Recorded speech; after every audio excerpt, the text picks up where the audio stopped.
Hello, everybody. Hello, and welcome to How to Get Hired. I am Bill, the company's expert. Thank you for joining me today. This is the weekly live stream where we talk about job search, everything to do with getting hired. What's in the name?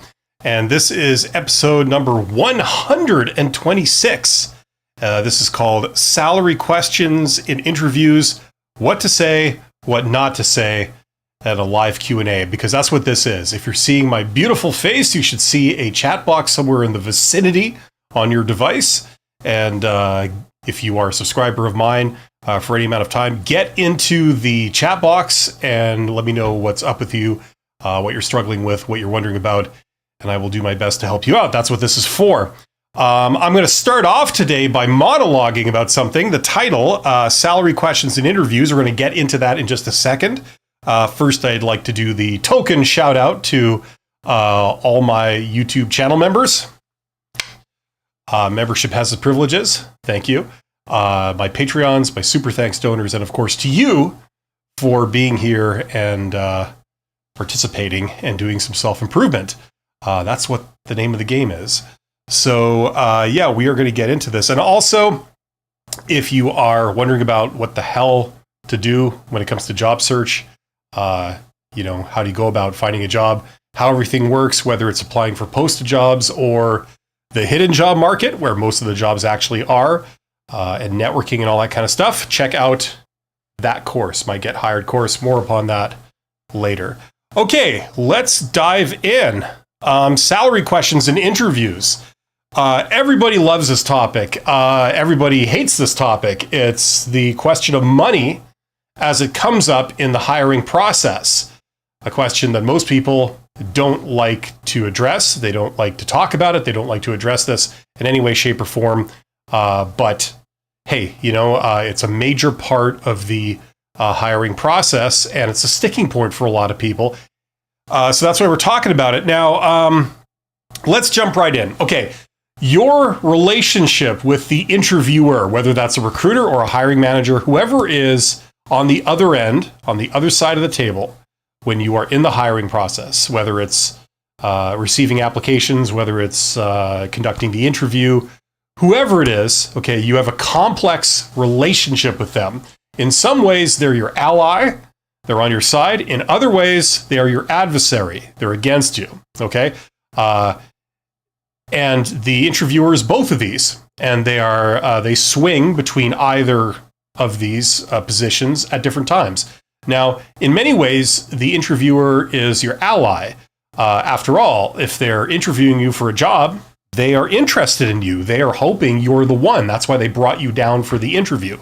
Whether you're doing it online or in person, they're hoping you will work out. They have chosen you from among all the applicants to come in and do an interview because they think you're a contender, right? So they're on your side. They already see something in you, potentially, right?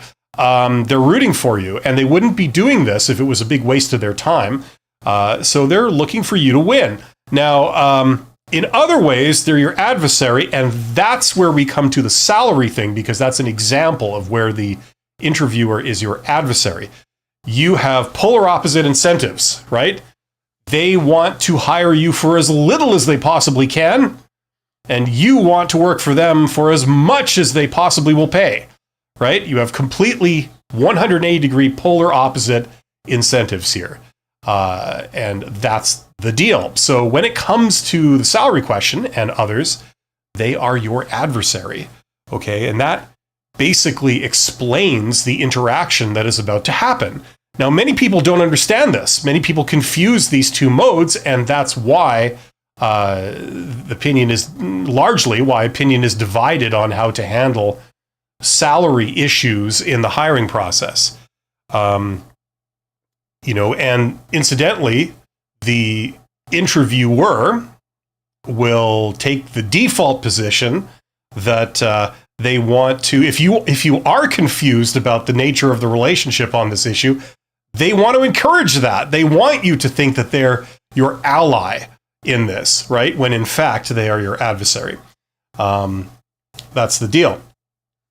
So let's get deeper into this. Now, a common question is the case where you frustrate them by not playing right into your trap. You see, they're going to use a bunch of techniques to get you to weaken your negotiating position when it comes to compensation. That's just what they do. The same way that you go to a store and you want to buy something from the store, from the grocery store. I don't know. Let's say you're into Heinz baked beans. That's like the thing for you. You know, you're like a huge fan, right? And you consider baked beans to be the best food ever made by humanity. Okay. For all time, from like ancient Persia up till today, best food ever made, right? So you're willing to pay for it, but you still don't want to pay more than you have to, right? So you go to one store, they sell a can of baked beans for $10. You go to another one, they're selling it for $20, right? Now you still think baked beans are the bomb, but you're not going to pay $20 for it if you can get it for 10, right? You exhibit that behavior. Employers exhibit that behavior. Everyone exhibits that behavior, okay? At least in a capitalist economy. So that's the deal. Now, that's how the employers regard you, okay? Even if they see your value and they want to hire you, they would still like to get you for less money if they can, right? If you would be equally satisfied and you would work equally hard for them and be equally dedicated, they would like to get you for less money rather than more, all things being equal, okay? So, you're not playing into their trap. They're still going to try and bargain you down. Now, the thing that I hear, a common thing when I give advice on this topic is, oh no, you're making them mad by putting up resistance. For example, they'll ask you, what are your salary expectations? They'll ask you, what is your current salary right now? How much are you making, right? Now, these are things you want to keep to yourself, right? You don't want to just disclose these because they weaken your ability to ask for more, especially if you're currently underpaid. They're going to base what they pay off what the previous person paid you, right? So, they want as much information as possible so they can assess your situation and they can strategically make a bid for you, right? And the more information you give them, the harder it is to negotiate against them and to get something that you're worth. So they're going to probe you and they're going to ask all kinds of questions. And these questions are bad for you. Okay, they are bad. Okay, so what I've heard is like, oh no, you're making them mad by not just freely answering every question they have about salary and giving them full and complete information. You're making them mad and they could reject you. And it's like, yeah, they could. They could, exactly. But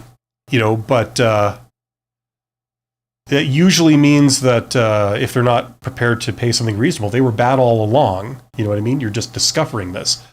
Okay? And we're going to get into why that is in a little bit. Okay?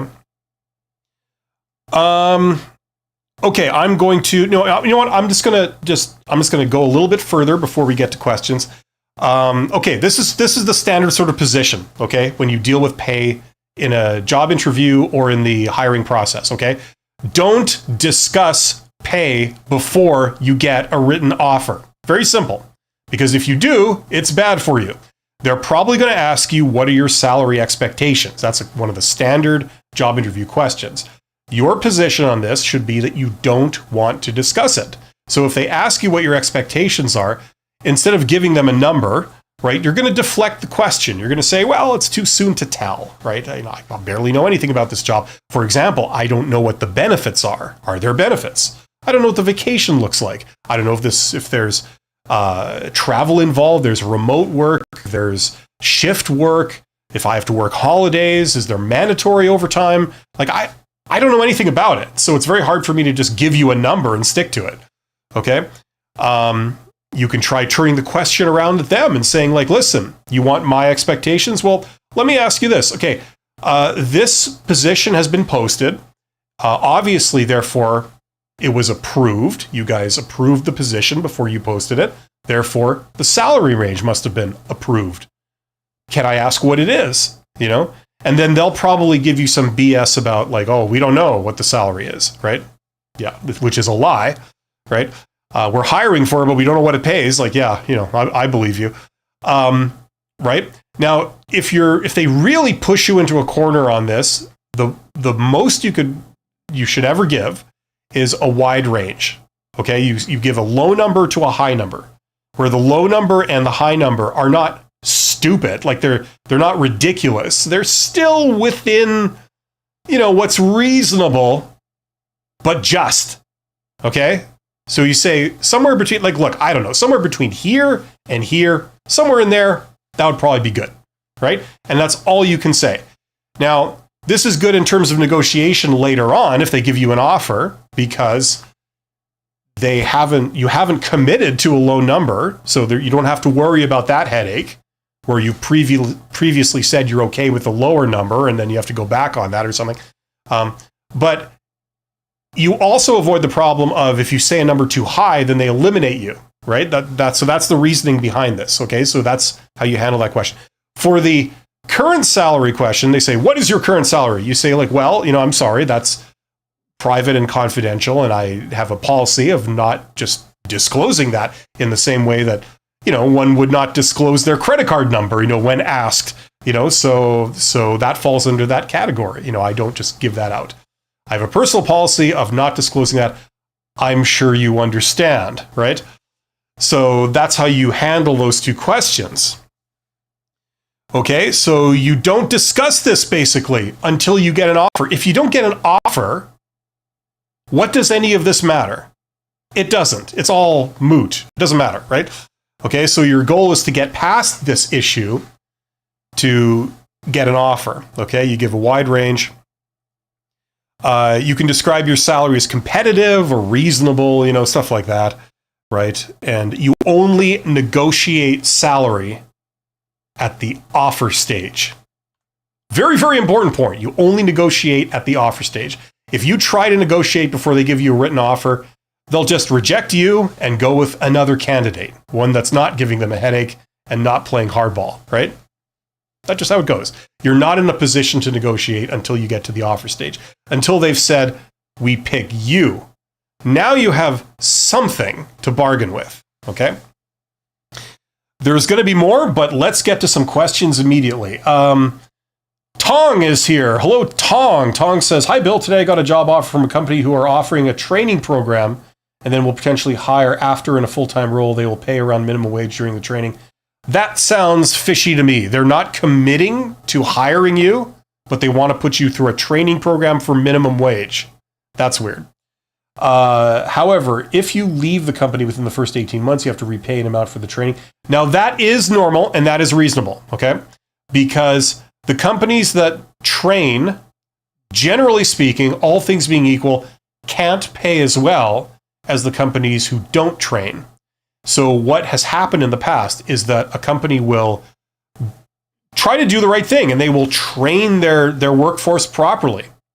And their big reward for doing that is that a lot of the workers who are freshly trained will then quit and then go over to the competitor, a competing company, where they do pay more because they don't offer training, and work for them. So the company that you're hiring on with, what they're essentially doing is they're training employees that then go work for their competitor. They're training their competitor's employees, right? So in an attempt to mitigate that problem, is they've said this. They said, okay, we're going to train you, but you're still on the hook for the cost of the training, for the first like X amount of time, right? So that is a standard thing, and that is reasonable, depending on details. The job isn't my ideal, and I'm not sure if I want to stay there for so long. Not sure if you want to stay 18 months? Okay. I don't have any other offers now, but I don't want to be locked into a company where I will be handcuffed with repaying them if I get a better offer.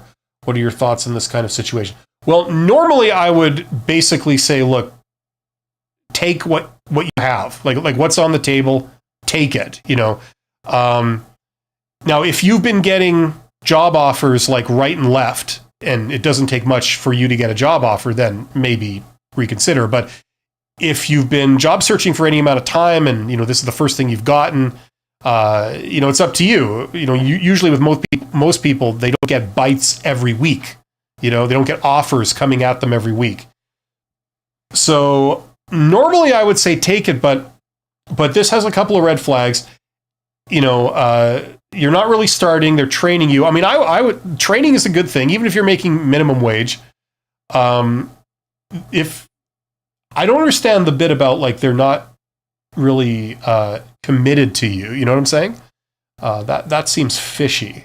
They will hire you after in a full-time role. Usually the way this works is they hire you and then they tell you for the first couple of months or whatever, you're going for training and we're going to put you through this program and you're going to take it. And, you realize that if you leave the company in the first 18 months, you have to repay it, right?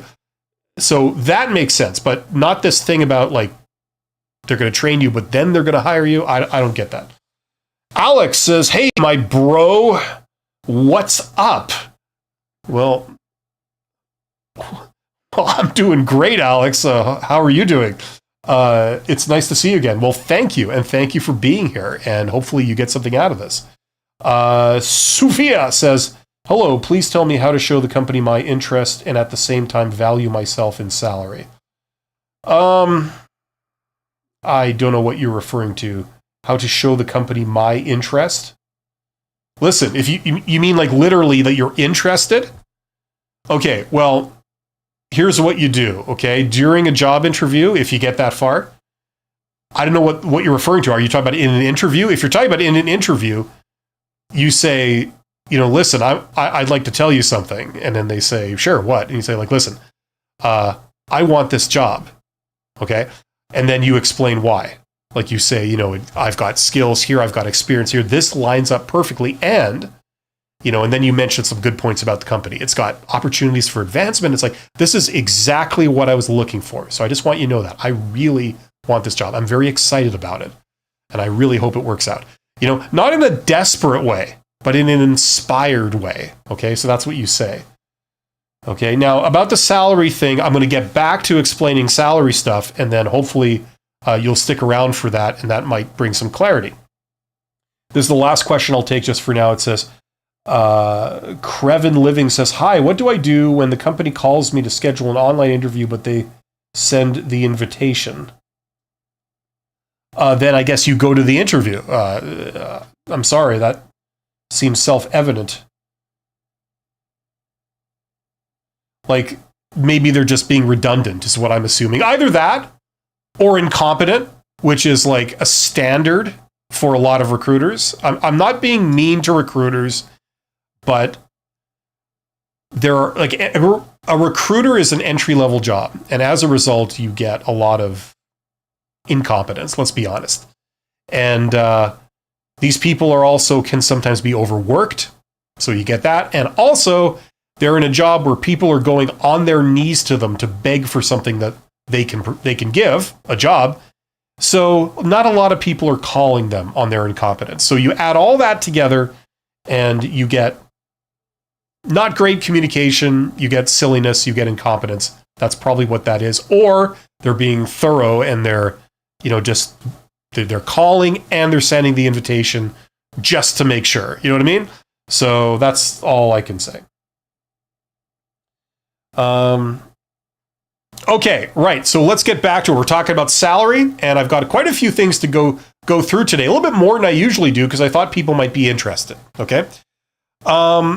Let's get back to this here. So we covered the basic sort of relationship you have with the interviewer, how they're your adversary and your ally at different times. The salary question is the most prominent example of where they're your adversary because you want polar opposite things. Okay, they're not working with you, they're working actively against you. Okay, and we covered things like you can't negotiate before the offer phase, before you've received a written offer. That is the only time you have any semblance of negotiating power in a job interview or in the hiring process. Okay, so we covered all that. Now let's talk about something else, and of course. Yeah, there we go. I deleted my thing. Okay, so we covered don't discuss your salary expectations or your previous pay. Okay, that's not something you want them knowing. If you hand them that on a plate, then they have everything they need to absolutely lowball you. Okay. Okay, we covered that stuff. Let's talk about something else here very briefly. Okay, now when you get to the offer stage and you have to do negotiation, I've always wanted to do a negotiation course on my channel, but I'm just going to give away some freebies kind of here where I'm talking about it for the first time. By the way, if you really want to know how this stuff works, check out my YouTube channel, okay, and go here to this video. Can you see this video down here? It says CEO Insider Tips. It's called 6 Hidden Salary Negotiation Secrets No One Tells You. Okay. Long video, 37 minutes, but I go into a lot of details there about things you don't often hear. So I highly recommend you check that out. Okay. Let's get back to it. Okay, the first thing I want to introduce everyone to, I'm going to introduce everyone to 3 terms. These are important for when you negotiate, okay? The first is reservation price. Your reservation price. That's the worst number you would ever possibly accept, okay? So we're discussing pay. Now, this could be an hourly wage or it could be an annual salary, like whatever, okay? But your reservation price is the lowest you would ever go because it doesn't make any sense for you to take anything below that, okay? Everyone needs to decide what that is, right? Now, if you are unemployed and you need money because you need to pay rent or, whatever, food, whatever, you really don't have a lot of options. You don't have any real negotiating power, okay? Your only alternative to a job is being unemployed in a situation that's unsustainable, okay? And some people are in that situation, okay? A lot of people aren't, okay? If you're not quite there, that's good. I'm happy for you. If you have already received a crappy job offer for, say, minimum wage or something, okay? That's your reservation price. You're not going to take another job for... Well, I guess you can't. In the case of minimum wage, you can't take it for less than that, right? But the reservation price is the lowest you'd ever possibly accept, right? So that's your reservation price. Now, the employer also has their reservation price. That's the most amount of money they would ever possibly hire you for, right? You can keep demanding more and more and more, and it gets to a certain point where they say, you know what? No, this does not make any sense for us, so we are capping it there. That's the most I'd ever possibly pay, right? So in a perfect world, your reservation price is somewhere down here. Their reservation price is somewhere up here. And in between, there's what we call a ZOPA, Z-O-P-A, or for Americans, Z-O-P-A, Zone of Possible Agreement. Okay, I have a little handy-dandy graphic I'd like to show you guys to illustrate this, just like we're in kindergarten here. Here, hopefully you can see this. So you guys are the guy in red, okay? So the guy in red, this is their reservation price. It's 6. This is a scale from 0 to 10, right? Your reservation price is a 6. You're not going to take the job for anything less than 6. It doesn't make sense for you, okay? So this is kind of your range. 6 and up, that's fine. Now, this is the employer, okay? They kind of think like you. Their reservation price is 8, okay? So they would not hire you for anything more than 8. It just doesn't make sense for them. At that point, maybe you'd be making more money than your boss, who works longer hours than you and has more experience than you. You know what I mean? So it's not going to happen. So 8 or less, this green range here, is what they're prepared to pay, okay?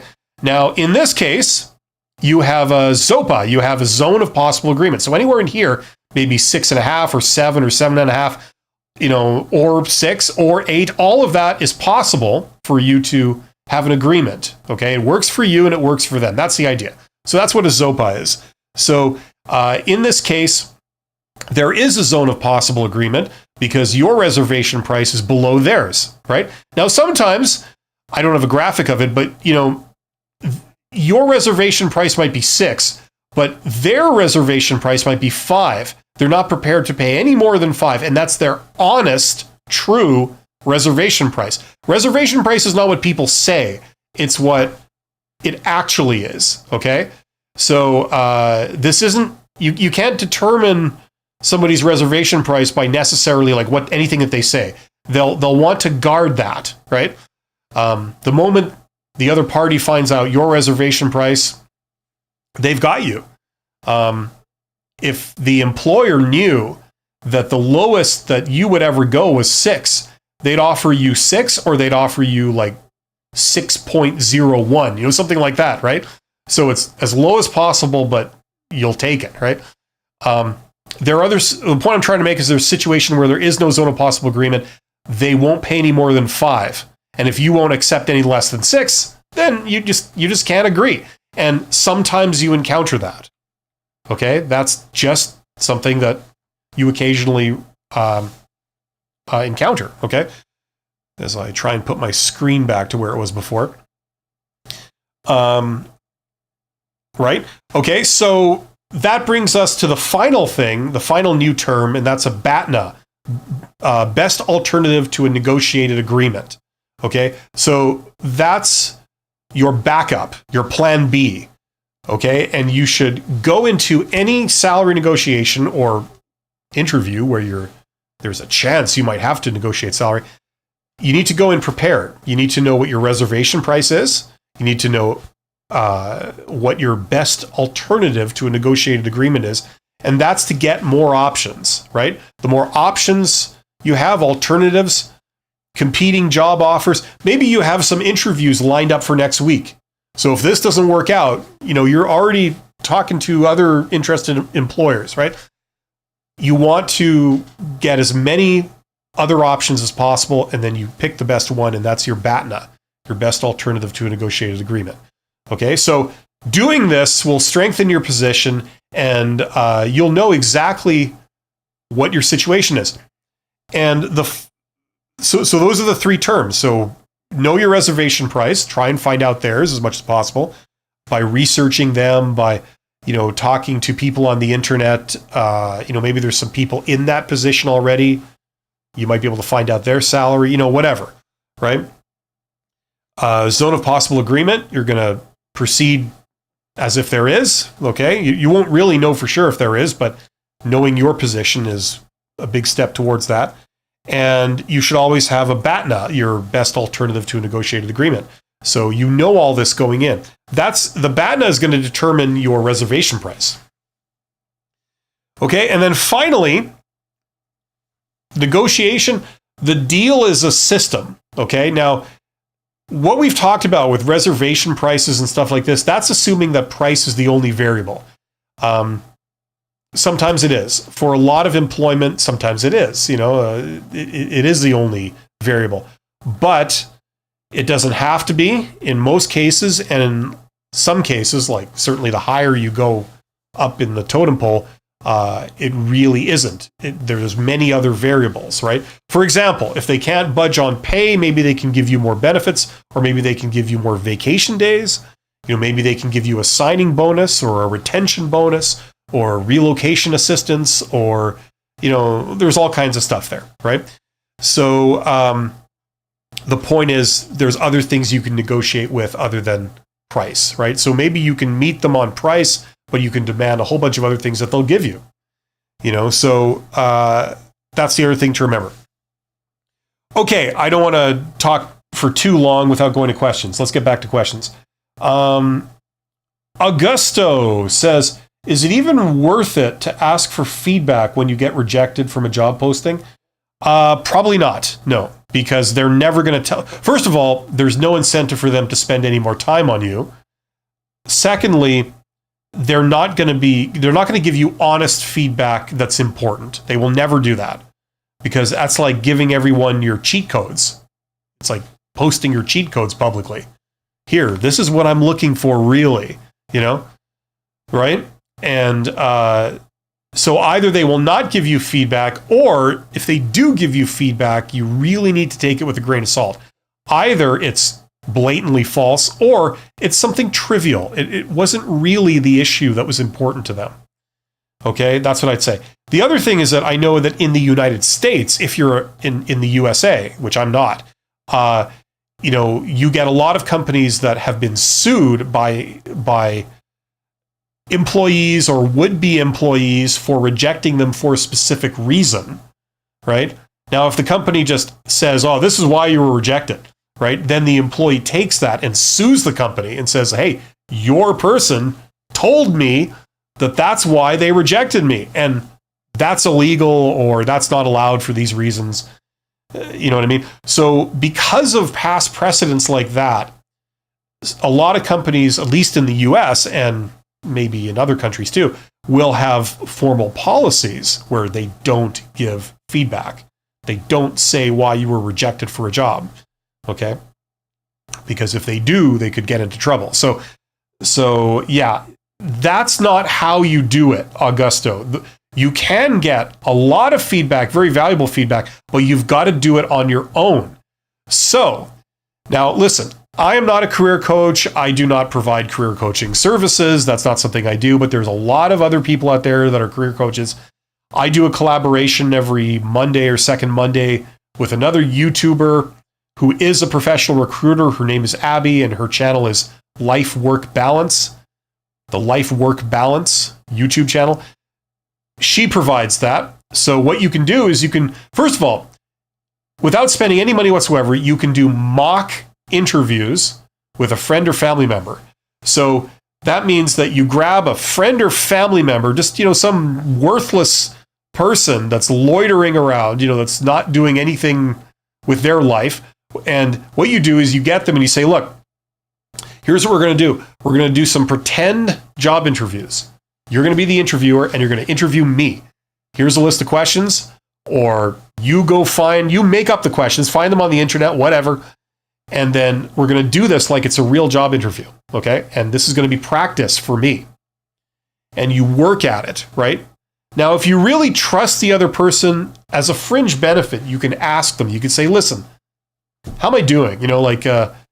Is there something that I could be doing better? And if you trust their opinion, their objective opinion of you, that might be helpful. They might say, like, listen, you're saying the right things, but you really got to work on your posture. You look very off-putting and you look weird when you sit like that, or whatever, they can give you feedback. They can say, like, listen, like, you're doing fine, but, I can barely hear you. Like, why are you talking so quiet? You need to speak up. It's really strange that you're like whispering like that, So that's one thing you can do. And then if you really want a professional to give you feedback, you can go book a session with a professional career coach. Usually you can do like just one session for 1 hour. They'll do like a mock interview with you, and then they'll give you feedback and they'll say, like, listen, as a professional recruiter, this is what I think you're doing well and what I think you should work on. Okay. And you can do as much or as little of that as you want.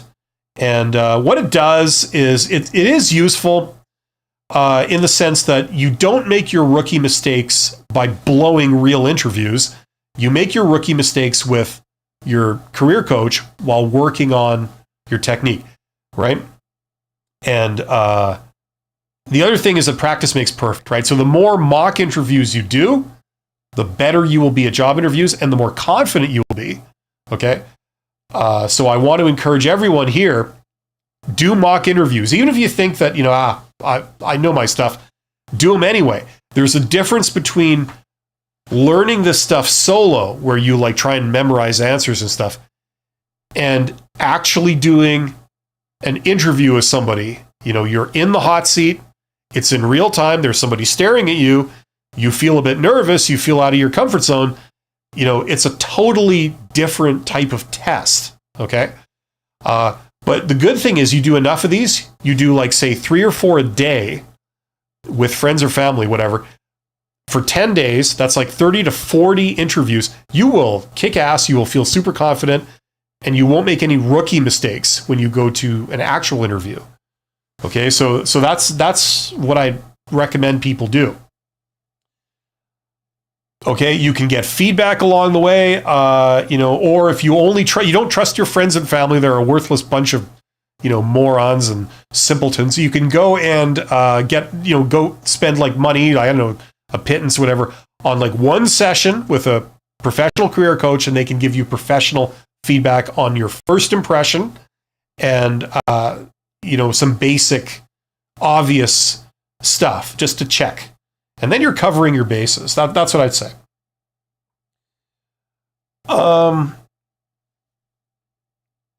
Okay. So that I got halfway through Augusto's question. Is it even worth it to ask feedback when you get rejected? Was just rejected from a fast-pacing selective process that took 4 months to even respond to me. Yeah, that sounds about right. They're a bunch of incompetent fools, aren't they? There's not a lot of attention to detail or brilliance in recruitment and selection at low-level jobs, is there? Forest Girl says, what's your biggest interview tip for someone who's trying to get a retail job for the first time after high school? Okay, the biggest tip I have is that the people tend to hire people they like. So at the interview, what's more important than technically what you say is your attitude. Okay, so if you go in there and you're friendly and you're enthusiastic and you're helpful and you're approachable and you seem like you're actually, to a degree, you're actually passionate about doing this job. You really do want this job. You would enjoy it. Not just because you need money, but you actually would like to do this job specifically. If they get that kind of vibe from you, that will go a long way. And that will, they'll forgive a lot of sins, as it were, if you have the right attitude, you're friendly, you're approachable. Conversely, if you go down to a job interview and, you give the right answers to questions, but the entire time you look like really upset, you've got a problem, you're offended, you're just bored, it doesn't click on any kind of personal level, they find you very off-putting, it doesn't matter that you got the questions right. They don't want to work with that person, Whoever they hire, they've got to work with every day, or whatever. So be the person that they would want around them every day, that would be a pleasure to work with. You know what I'm saying? That's probably the biggest tip. And that applies to every job universally across the board. For low-level stuff, it's very important. As you climb the ladder and go up into management and, be an executive, so it matters less and less in some ways, but, that's when they care more about the results you can produce. But it still is a major factor at every level. Okay, so that's what I'd have to say. Okay, now I wanted to do one other thing today as part of the topic, the salary thing. And I haven't really prepared for this. I just thought it might be kind of a fun thing to do. As much as this crap can be fun, talking about job interviews and salary, it's like if you really want a good laugh, let's talk salary negotiation. And that is, I wanted to answer some questions that I ran through ChatGPT.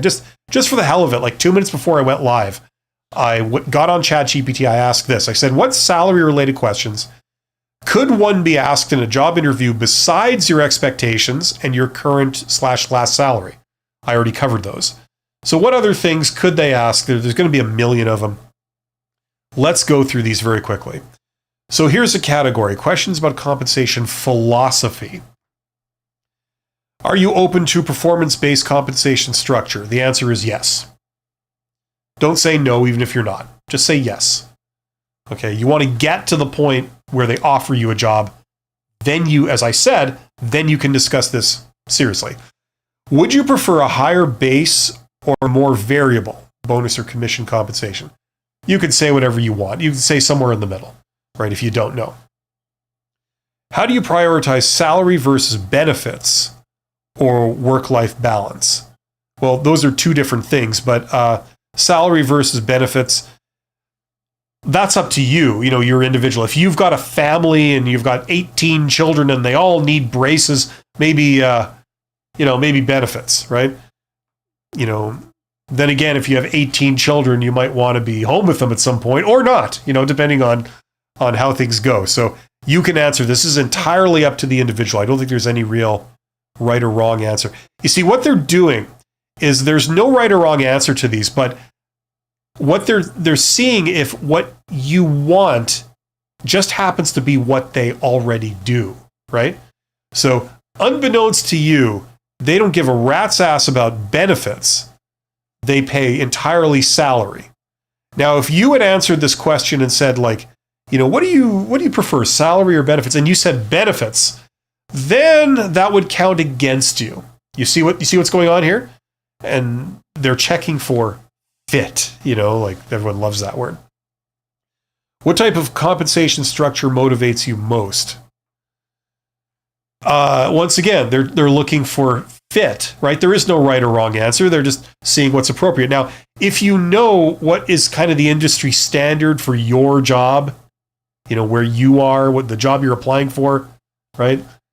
I would say something very harmless, something like, average, typical of your industry, right? Because these are like, in a sense, they're like pass-fail questions. They might not be sudden death, like where they eliminate you for saying the wrong thing, but they do not count in your favor if you say the thing that they're the opposite of what they happen to prefer, okay? And you don't know. So these are all blind questions, and because they're blind questions, I would say something very diplomatic, something very average, very typical, so that it doesn't eliminate you. Okay, here's another category. Questions about total compensation understanding. Yeah, this is lovely. They might grill you on what do you know about, the idea of total compensation, the idea that, like, we can either give you cash or we can give you other things like benefits, right? What benefits or perks are most important to you? That's up to you. But once again, I wouldn't give a fully honest, complete answer here, because the more you talk and the more you go off script, the more chance that what you say just doesn't happen to jive with their philosophy. So I keep it vague, keep it short. Just say, I'm pretty easy, most standard benefits are fine with me. I don't have any issues with that. And standard perks, there's none that are mission critical for me. Some of the little things are really nice. In case you don't know, perks are things that you get that are of value, that you get as part of doing your job. So, for example, if they fly you to Hawaii for business meetings, it's technically part of your job. You've got to go to the business meeting, but it's nice that it's in Hawaii. It kind of is almost a vacation. You got to attend a meeting while you're there, but it's almost a vacation. So things like that. Maybe they give you a company car, right? It's given to you because you're expected to use it for your job. But, you could take it home on the weekends and use it to, do drag races, whatever you do with the company car. You get in that company car and you go 1,000,000 miles an hour. That's what they're for. Okay, have you had equity, stock options, or profit sharing in past roles? That's only for like higher level stuff, okay? We're not talking about executive compensation. What non-salary components would you consider as part of your compensation? There's 2 standard tiers. There's performance pay, okay? That's non-salary, so that's stuff you could get if you meet certain targets, right? Certain performance targets. And benefits are the other one. Okay, so a benefit is defined as anything that they give you that isn't straight cash with no strings attached, right? So even if they give you money to cover dental expenses, that's still a benefit. That's not pay, because you can't use the cash for anything. It has to go towards dental expenses. You know what I'm saying? That's a benefit. Anything that they give you other than straight cash, no strings attached, that's a benefit, okay? Benefit is something they give you that's a thing. It's not money. Okay, so they give you they give you coverage. They'll cover something for you. They'll pay for this for you. They'll give you a vehicle. They'll build you a house. They'll give you a team of slaves that you can whip at your convenience. Those are all benefits. Okay, so you could just say, performance pay and benefits are fine.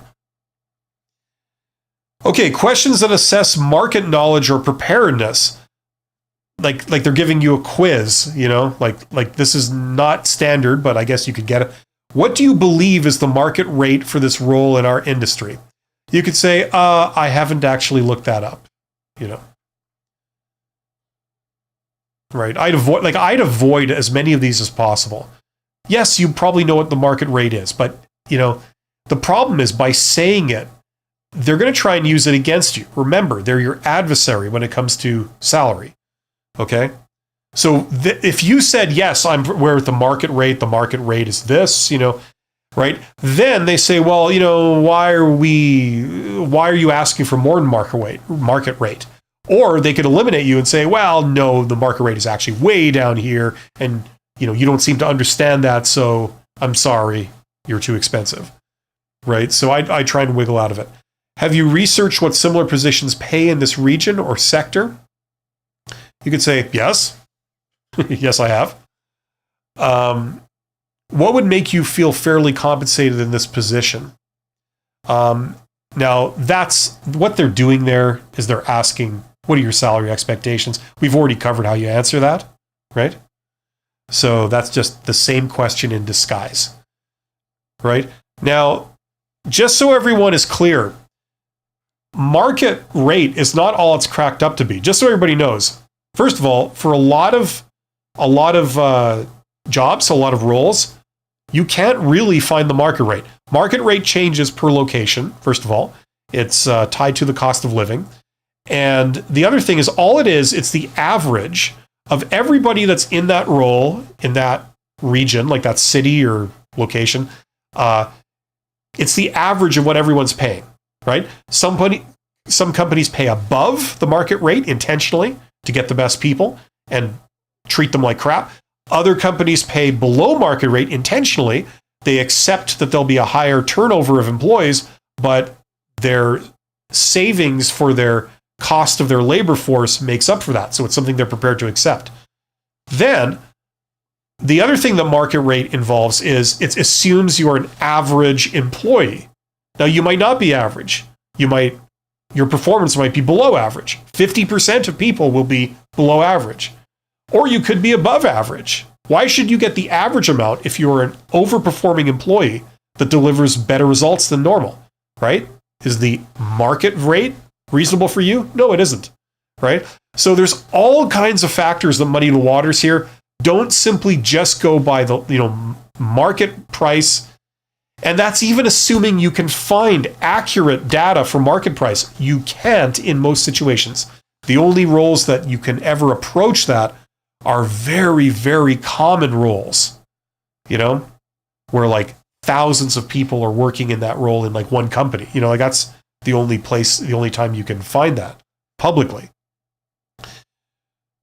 Questions to understand flexibility in decision making. Okay, like once again, like this isn't like a brain tease, in a job interview. This is irrelevant, but they may ask you this crap. If we came in lower than your expected range, but offered strong career growth, would you still be interested? The answer is yes. Now, you and I both know that, that requires trust, like strong career growth.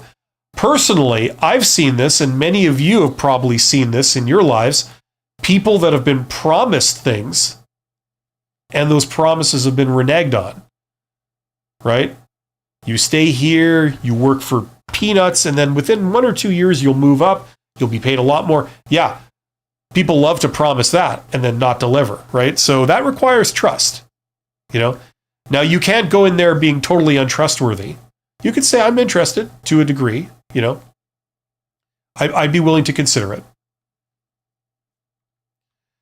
Would you consider relocating if the salary was adjusted? Now, that's up to you. How much room do you have for negotiation, if any? I would say, well, we'll cross that bridge when we come to it. If there is an offer, then we can get into it. But I can't say at this point, right? I mean, I'm open to negotiate exactly how far I can go on different things. I mean, that's up in the air. I can't tell you that. Behavioral related questions. Tell me about a time you negotiated your salary. What happened? It's like, well, it was mutually beneficial for both parties. You know, you're not going to give details on that one. That's a very surreptitious way to try and get you to dish on what your position is and get numbers and things like this. You're going to paint a picture where it was easy. Everybody was happy. There were no surprises. It was quick, and the results were favorable to everyone. That's the story you're going to tell, regardless of what the reality was. You know, and the other thing is that, just so you know, the reason why I say that is because this is infringing on another rule, which is that what you do with a third-party company is none of their business, right? So they may demand that you tell them, like, specific confidential details about what you did working for somebody else. You know, what did they pay you? You know, things like this. That's none of their business. You know, now you can voluntarily disclose it if you wish, but you're under no obligation. Okay, so they're trying to get around that by asking it in the form of a behavioral question. You see what they did there, right? So it makes it seem like you must answer. No. Have you ever turned down a role due to compensation? What were the circumstances? So again, something you did with a third party is none of their business, right? So how would I answer that? I could say, well, nothing comes to mind. And then shut up and let them move on. So that's how I would handle those, if that's of any use to anyone. But those are the standard things that came up in ChatGPT. Okay, let's get back to questions. There aren't any more questions. We've reached the end. There's 28 people here. Let's open it back up to questions. You guys are awesome.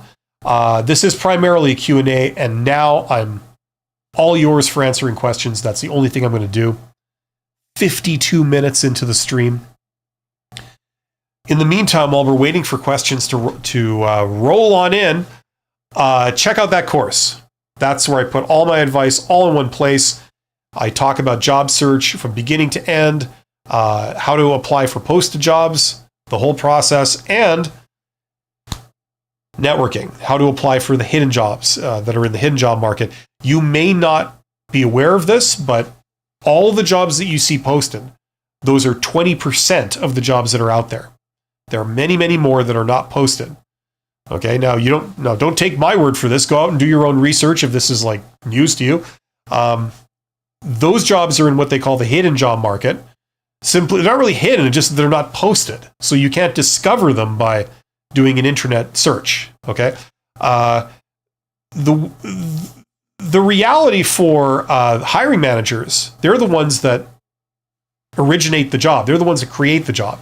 They're the manager of a team that decides that, okay, I need another person in my team, or I really need to hire someone to do this for me. Like, they create the job, right? Sometimes they get recruiters to help them take some of they're delegating a lot of that, filling that job to a recruiter. Okay.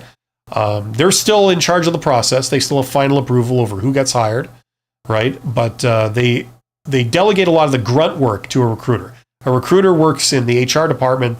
Their training and education is on labor laws and employment standards and things like that. And they can do initial screens and things. But the hiring manager is the person that's really in charge of the whole process. They're the ones calling the shots.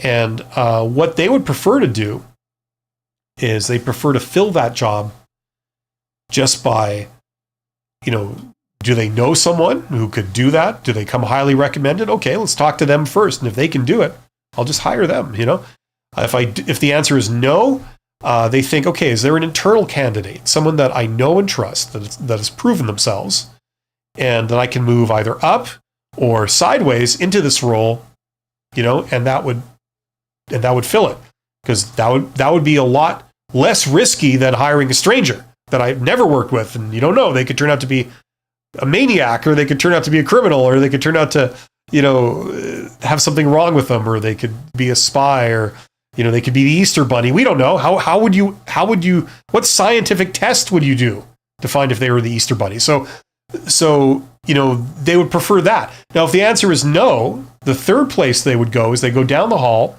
to the HR department. They say, do you have any resumes on file for candidates that you've interviewed, that you've checked out, you've checked their references, you've done all that work, but we didn't hire them because they were the number 2 choice or something, but they were still pretty good. Do you have anyone like that that fits these requirements that you can bring in?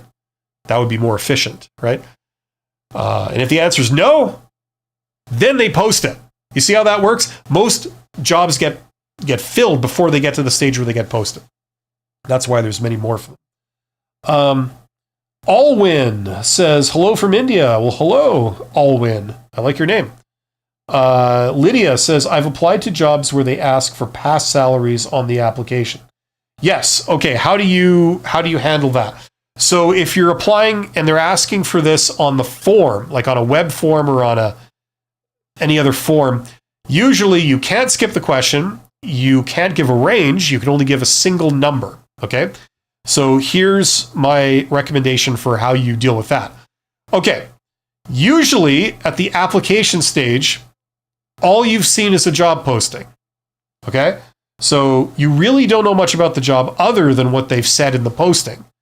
Okay. Now, you don't know a lot of critical things. For example, they usually haven't disclosed their benefit package. They haven't disclosed how much vacation you get. Like all the standard stuff. I went through it at the beginning of this live stream. They haven't told you, do you have to work holidays? Is it shift work? Is it, is there travel involved? Is it remote work? You know what I mean? Is there performance pay? You don't know. Like there's so many things. Is your boss a complete jackass? That kind of matters. Like if it's an absolute pleasure working there, that's one thing. If your boss is a psychopath and your coworkers are backstabbing little bastards, that's going to affect how much money you're going to need to stay in that job, right? So this is like just a sample of all the things you don't know about that position, right? So when they're asking you this on the application, it's a little unfair because you don't know what you're stepping into, but yet they're asking you to commit to a number and they're expecting that you're going to stick to that number. So here's what you do. Let's imagine all the things you don't know about the job are best case scenario. Not only is your boss wonderful and all your coworkers are going to be your BFFs, as I spill my drink all over myself, but you get to meet Brad Pitt as part of your job or whoever you're into, all the guys from Twilight or whatever. I'm totally out of touch and out of date with this stuff. But anyway, imagine it's best case scenario, right? Then put the number, which is the lowest amount you'd ever possibly accept to take that job. It's like a dream job. What are your salary requirements to take that job? What's the lowest number you'd accept? It'll be a very low number, right? Okay. And what that does is you're answering truthfully, right? The entire reason they're asking that is simply to eliminate you. They're not interested in having any kind of serious discussion about how much pay you're going to need. That's not what this is. This is purely to eliminate you. So you dodge that bullet and you get to the point where hopefully they give you an interview. Okay. Now, as you learn more about this position, hey, where'd the sun go? Maybe it's an eclipse or something. So as you learn more about the role, they brought you in for an interview. You get to see the environment in which you're working. Doesn't look very good. You can always revise your number upwards as you learn more about what the role is going to involve, right? When you find out that they only give you 4 days vacation a year or something like that, then you can revise your number upwards. When you find out that they don't give sick days, if you're sick, that counts as a vacation day. And every time you call in a vacation day, they're going to get angry because you didn't schedule it a month in advance. Something like this. As you learn more about it, that number keeps going up, right? You want me to take this? Okay, well, I'm going to need X, right? Oh, you say that it's a mandatory overtime. Okay, well, I'm going to need X plus $2,000. And then, something else comes up. I'm going to need X plus $4,000, whatever. Right? So that's how you handle that. You get past the application process, you don't get eliminated, and then you can make an intelligent decision later on. Okay. And it's all above board. You answer truthfully.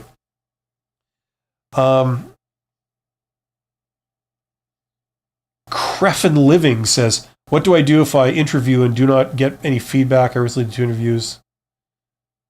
Did you already ask that?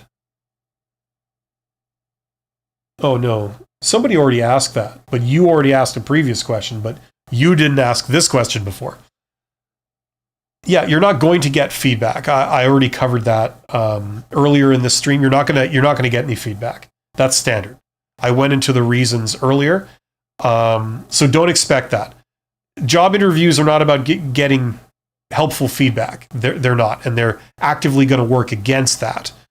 Okay, so either they tell you nothing, or they tell you something trivial, or they tell you something false. So don't rely on it to get feedback. Instead, you get your own feedback. Do mock interviews with friends and family. You should be doing this anyway to work on your interviewing technique. That's where you're going to make all your rookie mistakes, not at the interview and blow actual jobs. Make them at home with friends and family, doing interview after interview. Do 3 or 4 a day for 10 days, for like 2 weeks. If you do it Monday to Friday for 2 weeks in a row, you do 3 to 4 interviews a day, that's 30 to 40 interviews. You are going to kick ass. And not only that, you're going to be super confident in yourself when you go down to an interview, because you are a pro. You've done this 40 times before. You've heard every question that people can ask. You know, you've been through it, right? So the fringe benefit of doing that is that you can get feedback from the other person if you trust them. Now, if you don't trust them, this is friends and family we're talking about, and friends and family, you know, I've seen people's friends and family. You can book yourself a session, like one session for 1 hour with a career coach. I'm not a career coach. I'm not applying for trade. This has nothing to do with me, but go find yourself a career coach. There are many recruiters out there that work as career coaches. One that I know of that I associate with on this YouTube channel, like every week or two, is someone called Abby, and she's a recruiter. She has a YouTube channel. It's called Life Work Balance. So I've got a live stream scheduled for her on Monday, with her on Monday. So her and I both answer questions from you guys together. You get her perspective as a professional recruiter. You get my perspective as an ex-CEO and hiring manager. And between the two of us, we don't agree on everything, but we do those every couple of weeks. So, but she's a career coach. You can book one session with her if you don't have any other career coach you want to work with, and you can get the opinion of a professional. They will do a mock interview with you, and then they'll give you their professional advice, their feedback. They'll say, this is what you're doing well, and they encourage you. This is what you need work on. This is what I suggest you do and how you improve, you know. And that can be very useful because they are actually on your side. You are paying them to be on your side. So even if it costs you, I don't even know what these people charge. I know $100, $30, I have no idea.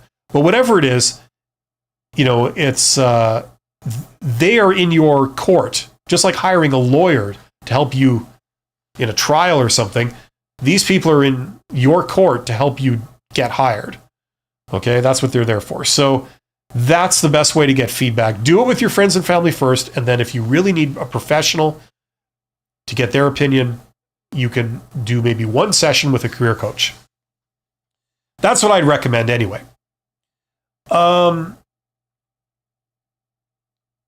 Bahador says, I passed 2 rounds of interviews, second with hiring manager, but they rejected me after 1 month. Now, after 2 months, they posted the same job.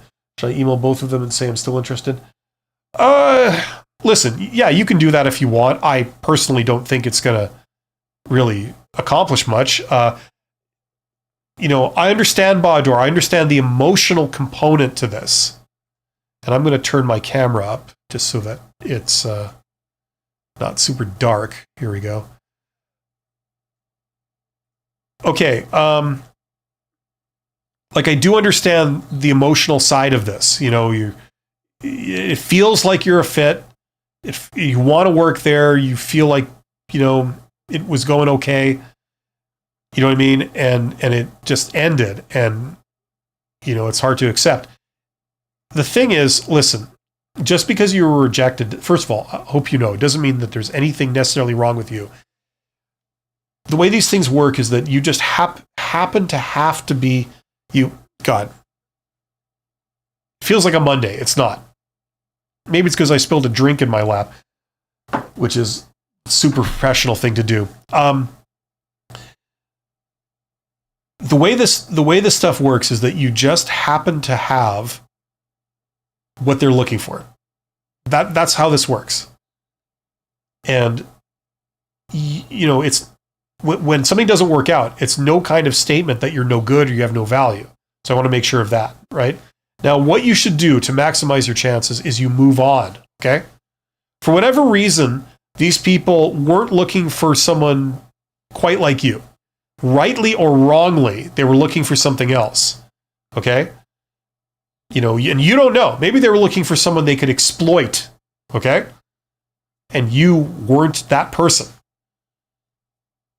Okay, so there's no harm in reaching out to them other than it takes your time and effort away from pursuing new leads, new opportunities. Okay? So what you should do though is you should move forward. Okay? These guys are not looking for you. It seems just based on the evidence, unfortunately. It's their loss. Keep going, keep moving to pastures new, to find someone who sees your value. Okay? You have a lot of value. These people weren't seeing it though. Okay? So maybe send them a quick email or whatever, and then just drop it and move forward. Okay? There's a lot of fish in the sea. Move on to exploring some other avenues. That's what I would say. Best of luck, Bahadur. Alwyn says, usually I apply around 100 companies and note the, job description in an Excel file. Let's say HR from any of that 100 companies calls me. I need some time to open the Excel and go through the job description. What can I do? Well, that's like some niggling little operational question. I mean, you do it whatever way is most effective for you. I really got to mop this stuff up here. Hold on a second. Listen, what I will say is, I talked about this a couple of weeks ago. That's why I don't pick up the phone, especially if it's a caller ID I don't know. I don't pick up the phone. I learned that from a CFO that was my boss many years ago. And, if it's the person calling, I don't talk to anyone where I'm at a loss, I'm at a disadvantage, especially when it comes to, you're getting calls back from interviewers, you know what I mean? From recruiters that are following up on, your job applications.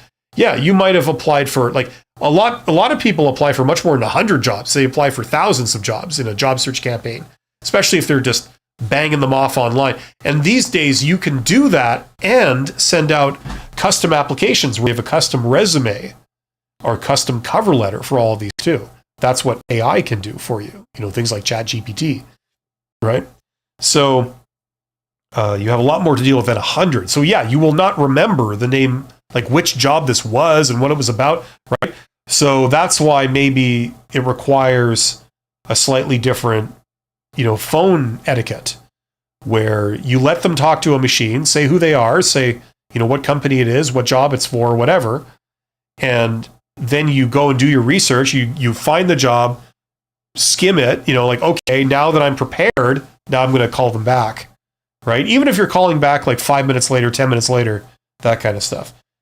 Now, listen, this is a question of personal taste. You can handle it any way you want. There's no right or wrong way. That's how I would handle this, and I have handled that kind of thing before. Yes, oh no, there's the chance that, they called you and they didn't get you, and that's all it takes for you to be eliminated. Well, maybe that's not the company you want to work for. They don't seem like they really care. They don't see a lot of value in you that they're trying to pursue you. It's like, really? That's all it takes for you to drop me? Wow. I cannot be important to you. Is that the person you want to necessarily work for? Not if you have any choice in the matter.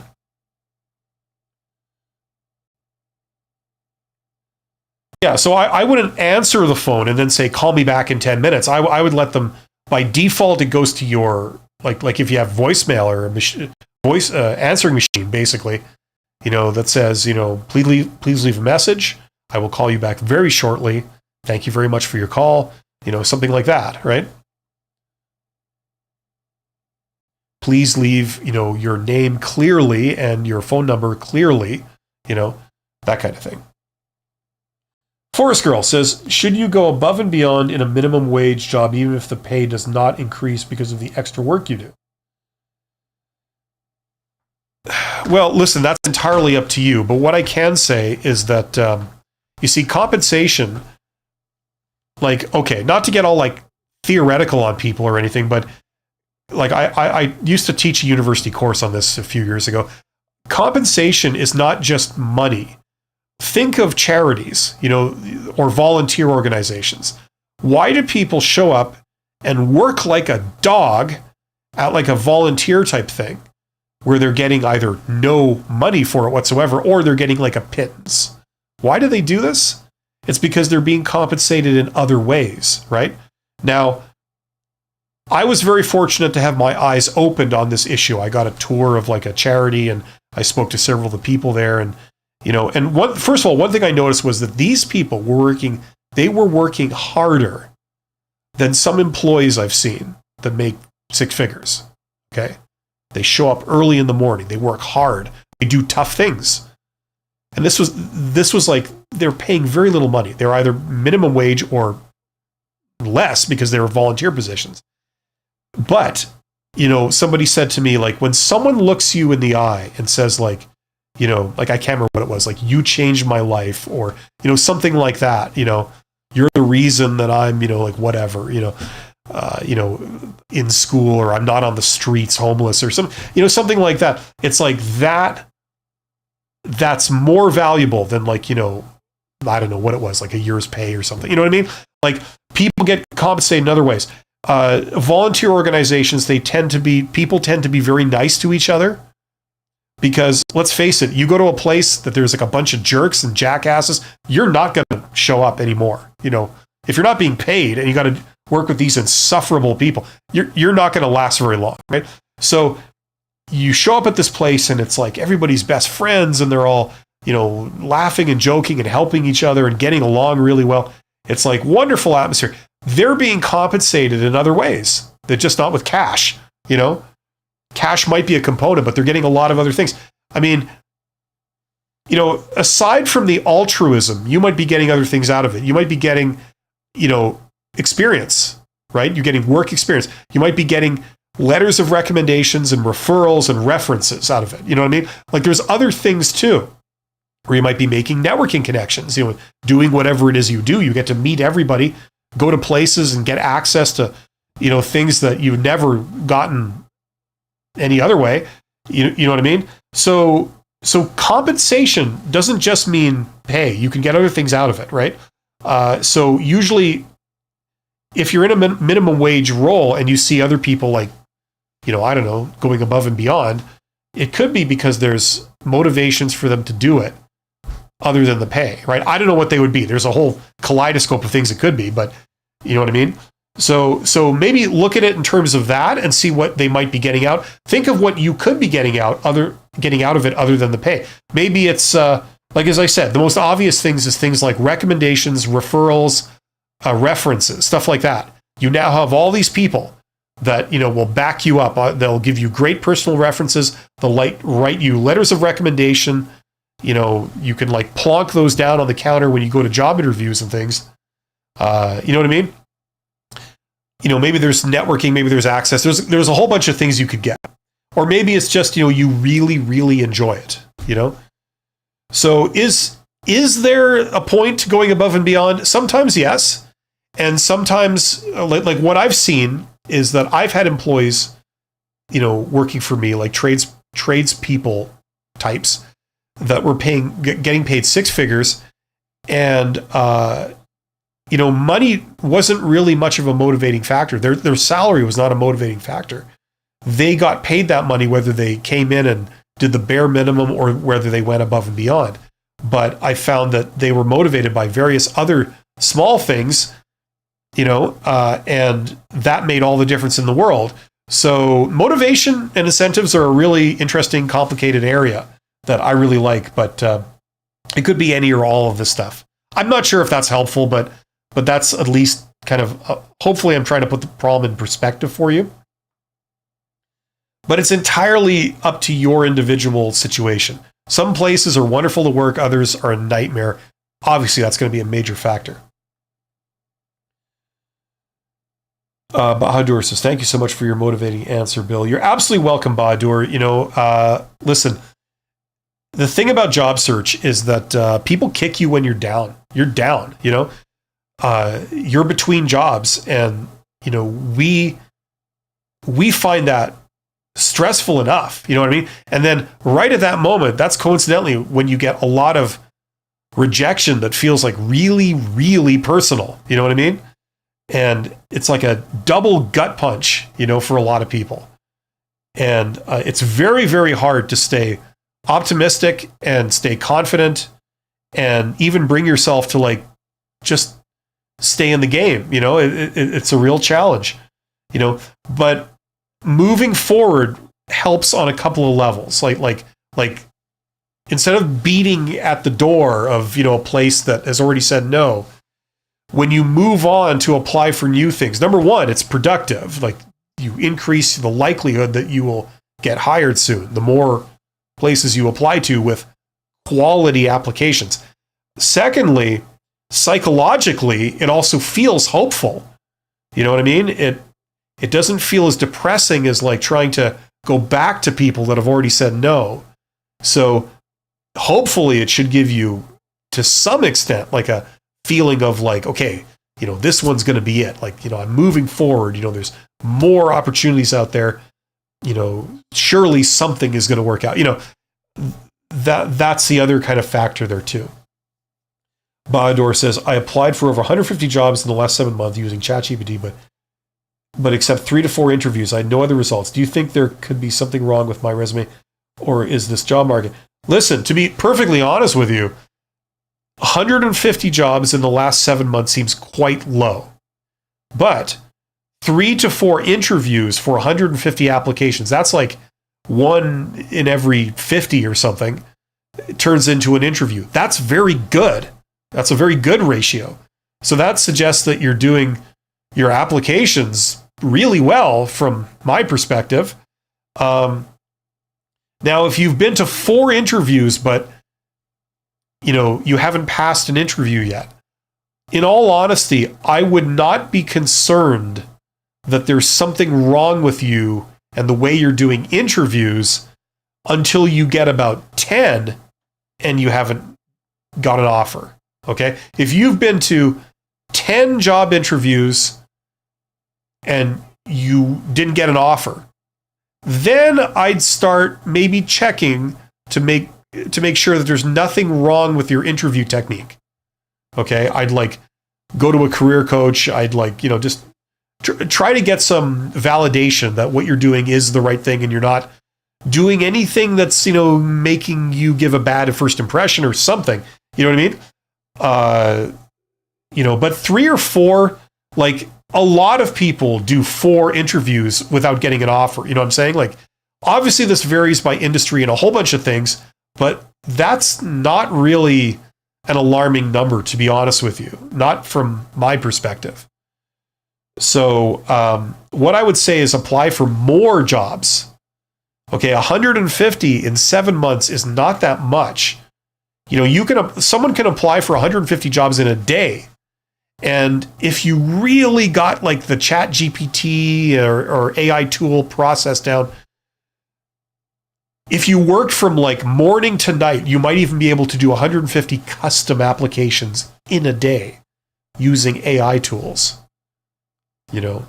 So that's not that much, Now, what you can also do if you feel so inclined is first of all, be aware that the job market is more than just posted jobs.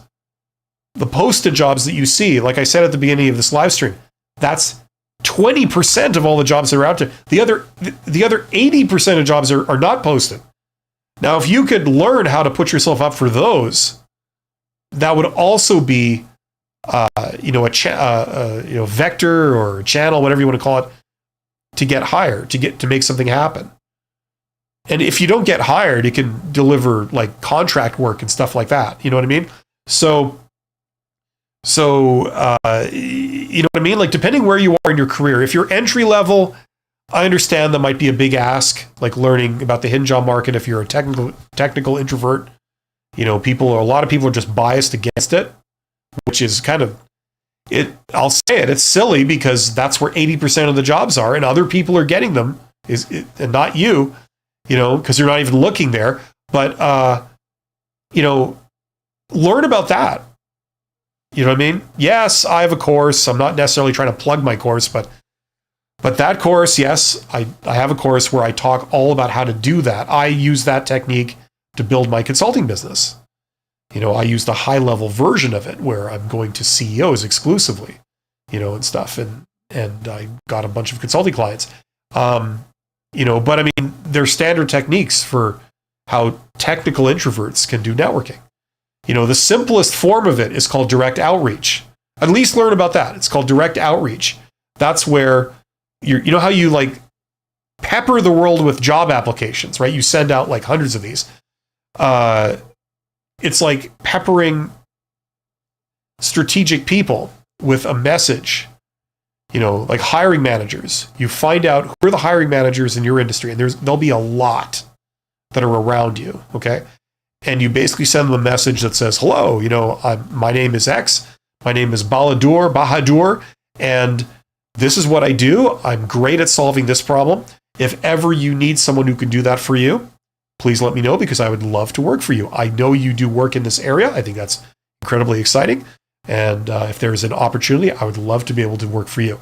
That's all. Have yourself a great day, Right now, most people, they're not hiring right now. And you send this to people that don't have jobs posted because, as we said, most jobs are not posted. 80% of them are not posted. So there's a lot of hiring going on that doesn't involve jobs postings. So if that hiring manager just serendipitously happens to be looking right now for somebody with your skills, then you landed right in their lap, and they'll probably want to talk to you first. Certainly before they post the job publicly, right? You know what I mean? So, I mean, I could go on all day about this, but check out that course if that's of any use to you. I have some free stuff on my YouTube channel. Linked in the description box of this video is a link to a video I've done called How Successful People Get Jobs. Check out that video. Okay, that'll show you kind of what this is all about, how you could maybe do it. The sort of basics of it. And, I have a playlist on my channel called Tapping the Hidden Job Market. Check that out. I did those videos years ago, but they're still relevant. Okay, so there's plenty of fish in the sea. There's a lot of things out there. It's not all about posted jobs. Okay, that's certainly one area where you might look, but there's a lot of others. Learn about the others, and it'll be to your benefit. Alwyn says, while joining the company, HR mentioned about yearly increment. When I asked it, immediately reply of her was, are you leaving? But I'm learning a lot from my chief technical officer. Your suggestion, should I leave? Well, listen, whether you leave a job or not is up to you. It's certainly not something I can advise you on. Depends what your goals are. It depends what the details are. I mean, I can't say that. Okay. You make that decision yourself. I mean, that's a factor, but there's many other factors too. Thank you, Alwyn. That's a very nice thing you said about me. I appreciate that. I mean, hopefully, of help. I don't feel like I was very much help on that last question. Bahadur says, I really needed to hear these things from you. I really appreciate your kind support. You're absolutely welcome, Bahadur. You don't have to buy any courses from me. Listen, something is going to come along. You just have to stay in the game. I think you know how this works. You have to do as good of a job you can, learn about the best techniques and the best way of doing jobs, work on your interviewing technique, be super friendly, super, accommodating, be the employee that they want to work with, right? And other than that, it's a numbers game. It's just like sales. You're essentially in sales. You're selling yourself. You're trying to persuade them and say, like, look, all those other applicants, forget about them and hire me. Here's why, right? It's sales. It's tough for people that don't like sales and are not from a sales background. I'm not from a sales background, but that's what this is. You're selling yourself, and what's needed. You have to do the best job you can, but also, turn over as many leaves as you possibly can, like quantity and quality. You know what I mean? That's what it's about. And then beyond that, it's not really about you. It's about the employers. One employer looks at you and they say, nope. Another employer looks at you and they say, you're the best of the bunch. You're exactly what we're looking for. It's not really anything you're doing. You're just you. You have the same experience, same education, same skills. You answer job interview questions pretty much in the same way every interview you go to, right? Some people hear your answers, they say no. Other people hear your answers, they say yes. You haven't changed. It's them that have changed. It's the employer. The thing that made it work was it was a different employer you were speaking to, one that just happened to value the things that you have, right? So it's a numbers game. You got to comb the world for people that just happen to think that what you have is the perfect thing to have. That's their idea of like a good employee. So it's a numbers game. It's really not a reflection of your value or your worth or anything like that. Younger people can be forgiven for drawing that conclusion. When they don't get the job, when they get rejected, they think, what did I do wrong? And it's like, you did nothing wrong. It's just that you weren't what these people just happened to think is good. And they got some pretty screwy ideas. Employers have some pretty effing screwy ideas about what a good employee is. Sometimes, like I said earlier, it's who they can pull the wool over their eyes, who they can lie to and that will believe them, who they can exploit, who will put up with being treated really badly and won't complain. You know what I mean? So it's actually kind of a badge of honor if those people looked at you and said, nope. You know what I mean? It means you're destined for better things. Okay, so just get back on the horse. You're doing fine, Bahadur. It's a long process. Okay, so I did that one. Forest Girl says, thank you for your help. Your videos helped me gain confidence in applying to jobs. Well, thank you, Forest Girl. That's very nice to hear. Thank you for saying that. And I'm glad it was helpful. Allwin says, what is your regular YouTube time live? Well, you can see that from going to my channel. I schedule my streams in advance, like days in advance, so you can see what I'm going to be talking about when. So check out my YouTube channel and just go to my main channel page. There's a section there for like upcoming live streams and you can see them. You can even put in a little reminder. Like YouTube's got that function where you say like remind me or notify me when they're about to go live or something.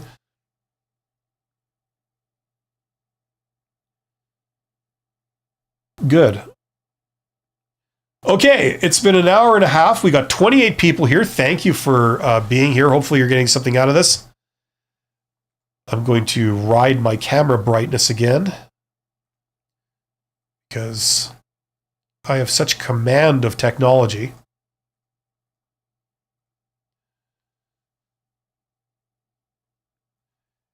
Okay, if you have any questions, ask them now or forever hold your peace. We've reached the end of the live of the comment feed. So, yeah, in the meantime, as always, check out that course. Okay, that's the one that I'm assuming most people here would be interested in. my Get Hired course, all my advice, all in one place. It'll teach you how to apply for posted jobs and get them. It'll teach you how to apply for hidden jobs on the hidden job market and get them through some networking techniques. But these have been tailored for interviews, for technical, for introverts, for technical introverts like myself. That's what they're tailored to. You don't have to be some raging extrovert, some social butterfly type. You can certainly do that. There's a lot of ways of making that work. There's many ways of making that work. But there are some things as an introvert you can do. If you are afraid to talk to people on the phone, if you are afraid to go to job interviews, there's things that can be done. And the only thing is that I cover, one of the things I cover is a technique called informational interviews, where you do meet with people like a job interview, but it's a little bit different. Okay, it's not this thing where you're forcing your way in at all. It's where you've spoken to them online, you've given them plenty of opportunities to say no, but they have invited you in. They said, we want to talk to you. And all you have to do is show up. That's an informational interview. So most people who are technical introverts don't have a problem doing those, because it's like, it's a referral. Somebody has called you in. Somebody said, would you mind coming down? I'd very much like to speak with you.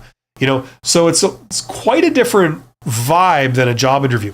Job interviews, you're treated like cattle. You're treated like a number, especially for low-level jobs. That's just how it goes. But informational interviews is quite a different thing.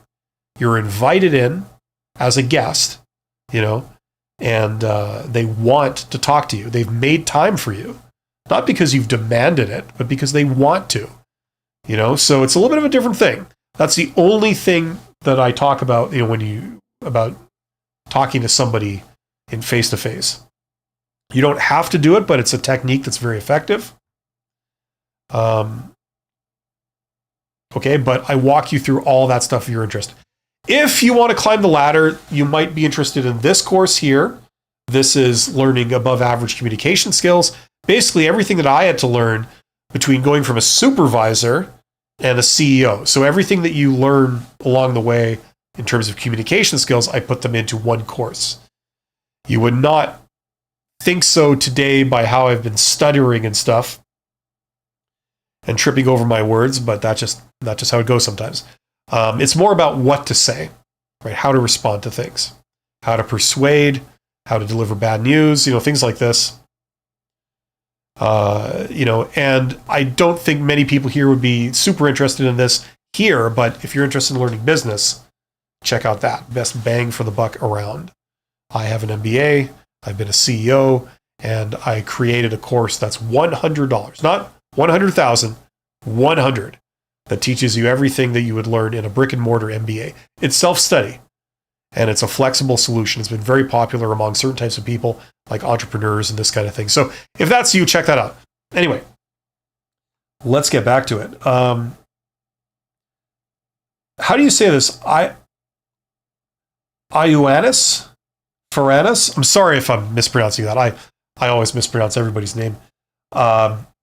Says, greetings from Greece. I have to say that you helped me a lot to shape a good mindset during my early steps, and I landed a job at PricewaterhouseCoopers.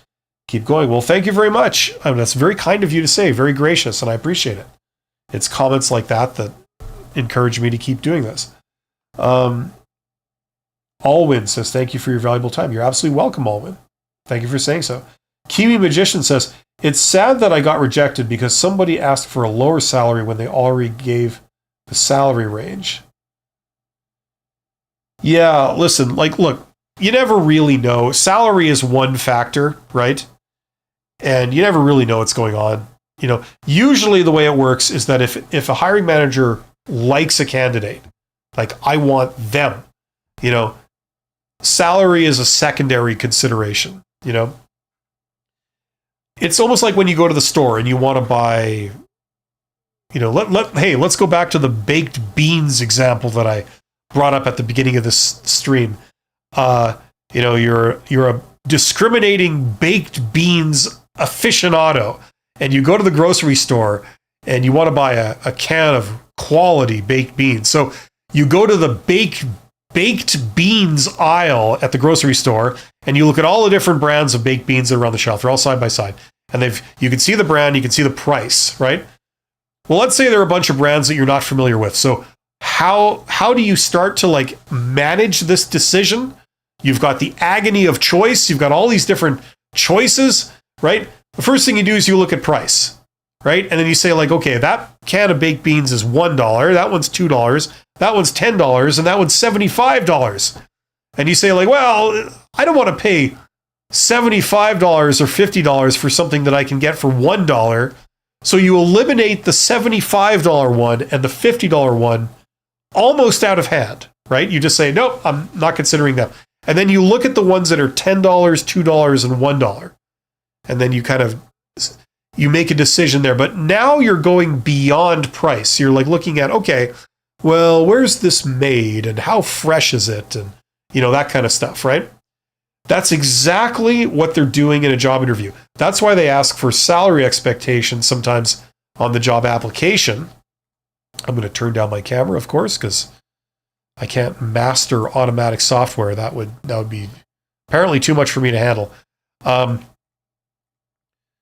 Right? So the point is that the first thing you look at, especially when you've got a lot of choices, you look at something like price, right? So for employees, that's salary expectations, right? And you eliminate people out of hand, right? Well, maybe it turns out that one of the people that you eliminated, they were Albert Einstein. They could have added incredible value. Maybe one of the people was Steve Jobs. They could have added incredible value to you, right? But you dismissed them out of hand because, oh, no, I don't want to pay $75 for Steve Jobs. You didn't look at them long enough to realize it was Steve Jobs. You just dismissed them out of hand, right? So that's what like the salary question is like in job interviews. So, but then once you've eliminated people on salary, we're looking at three choices, $1, $2, and $10. And then you go deeper. Now you look at like the details. And that's like doing an interview with people, right? Like, okay, what's this person like? What are they like as a person? Do they even want to be in this role? Are they insufferable? Are they wonderful? You know what I mean? Like, are they a job hopper?